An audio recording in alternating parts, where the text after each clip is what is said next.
Berisha i mbrojtur i prej jush, lidhur me dënimin e tij në Irena Gjokës në Greqi dhe çfarë do thotë ky për procesin dhe për masat që ka marrë kjo gjyqtare për Berishën? Jo, tani, me thënë të vërtetën, siç edhe ju e keni vënë re, sa ai dokument është mban datën 2/5, pra është një dokument i ri siguruar në këtë proces, është siguruar nëpërmjet kërkesave administrative të zotit Beleri. Dhe për ky dokument, ndër të tjera, bazuar edhe në praktikën e gjykatës Strasburgut në rastin e gjyqtarit Besnik Cani, vë në dyshim lishmërinë e krijimit të gjykatës. Tani, vijimi më tejshëm do jetë, ne sot njiheshim me këtë dokument, vijimi më tejshëm do jetë proces. Duke qenë se jeni njohës e mirë procedurës edhe e sistemit drejtësisë. Gjykata e Strasburgut ka thënë që procesi është i cënueshëm në rast se gjykata nuk është e formuar me ligj. Dhe formimi me ligj do të thotë që sipas ligjit për statusin e gjyqtarëve, një gjyqtar në moment që ka hyrë në fushi ligji numër 96 duhet të deklarojë çdo dënim penal në rast dhe kjo për shkakun të ndërprerjen e mandatit. Kjo është një gjendje e cila ka ekzistuar që me hyrjen në fushit ligjit 96/2016, pra që në vitin 2016, në rast se është një fakt i vërtet, duhet deklarojë dhe e bën gjykatën jo të krijuar me ligj. Gjyqtari do ta paraqitni ditën e sotme apo e keni paraqitur këtë dokument dhe çfarë do të Sot është votuar dokumenti, siç e keni parë dhe ju. Në gjykatë ditën e sotme do konsultohemi me për seancën e sotme. Do konsultohem, unë jam një avokate, ndër disa avokatë, do konsultohemi me njëri tjetrin, sepse është një rrethan, siç edhe ju e keni vënë dokumenti mban datën 2 maj. Sot është data 5 maj.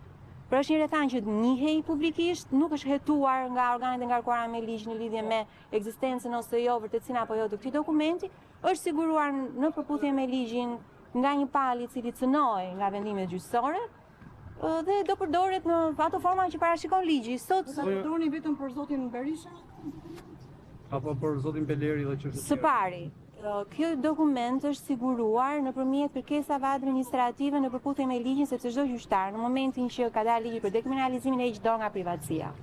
Që të keni parasysh një gjë. Pra nuk përbën një informacion privat, gjendja gjyqësore e gjyqtarit. Prej kohë që çarkullonte dhe përfitet në media, të lutem.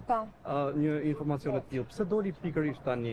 Nuk doli tani, ka dalë vitin e kaluar. A janë në dieni? Okej, ta mbaroj pyetjen. Të lutem, A janë në dieni institucionet e tjera drejtësisë ILD, KLG dhe institucionet që kanë kompetencë? Secili bën detyrën e vet. Organet ligjore kanë detyrën e tyre për të kryer brenda 15 ditëve nga dita që kanë ardhur nga momenti që kanë ardhur në dieni botimi në gazetë vitin e kaluar, kishin 15 ditë kohë për ta verifikuar nëse kanë kryer apo jo procedurën pyes institucionet e tjera. Jeni në dieni, ju kanë vënë ju në dieni, keni kërkuar informacion çfarë kanë bërë këto institucione, përfshirë prokurorinë e përgjithshme që ka patur letër porosi për palën grek. Ju pse s'pyesni institucionin, po m'pyesni mua? Nuk kemi patur asgjë.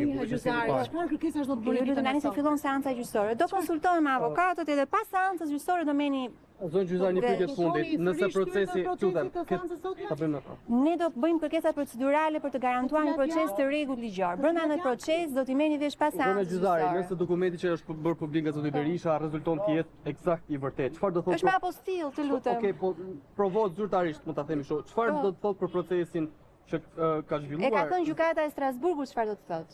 Nuk është një gjykatë e krijuar me ligj. Kështu ka thënë gjykata e Strasburgut në rastin Cani kundër Shqipërisë, jo në raste të tjera.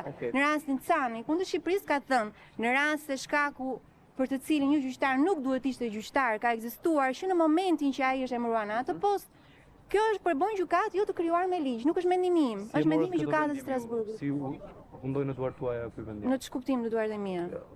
Të mbrojtjes apo të Berisha?